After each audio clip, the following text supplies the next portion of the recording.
જૂનાગઢનો ગિરનાર પર્વત। એવું કહેવાય છે કે વાદળોથી વાતો કરતો એવો ગરવો ગઢ ગિરનાર।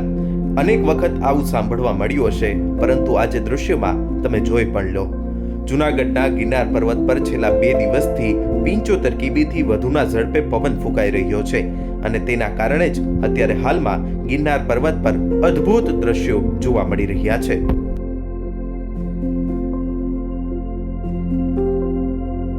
જૂનાગઢના આ ગિરનાર પર્વતને હિમાલયના પણ દાદા કહેવામાં આવ્યા છે। દર વર્ષે અહીં ગિરનારની પરિક્રમા યોજાય છે। છેલ્લા 2 દિવસથી ભયંકર પવનને લીધે અહીં રોપવે સેવા સ્થગિત કરવામાં આવી છે।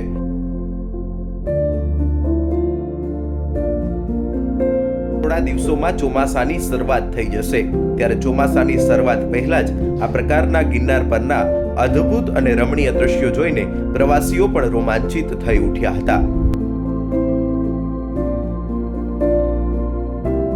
ગિરિવર ગિરનારની ગોદમાં આવેલા જૂનાગઢ શહેરમાં અનેક પ્રવાસીઓ હાલમાં ઉમટી પડ્યા છે। હાલમાં વેકેશનનો સમય ચાલી રહ્યો છે, ત્યારે ગિરનાર પર્વત પર માં અંબાના અને ગુરુ દત્તાત્રેયના દર્શન કરવા માટે લોકો અહીં ઉમટી પડ્યા છે। 2 દિવસથી રોપવે સેવા સ્થગિત હોવા છતાં પણ અત્યારે હાલમાં ગિરનાર પર્વત પર પ્રવાસીઓનો ધસારો જોવા મળી રહ્યો છે।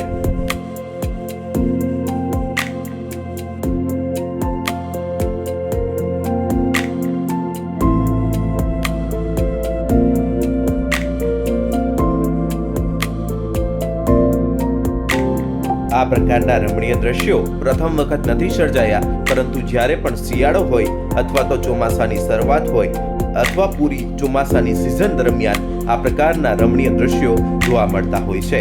અનેક વખત વાદળોથી વાતો કરતો ગઢ ગિરનારના સૂત્રો તો આપણે સાંભળ્યા હશે, પરંતુ આ પ્રકારના દ્રશ્યો જોઈ અને પ્રવાસીઓ ખરેખર આ દૃશ્યની અનુભૂતિ પણ કરી રહ્યા છે।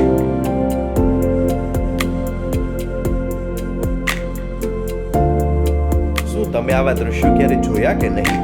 જૂનાગઢના ગિરનાર પર્વત પર આ પ્રકારના દ્રશ્યો કોઈ સામાન્ય દિવસોમાં જોવા મળતા નથી।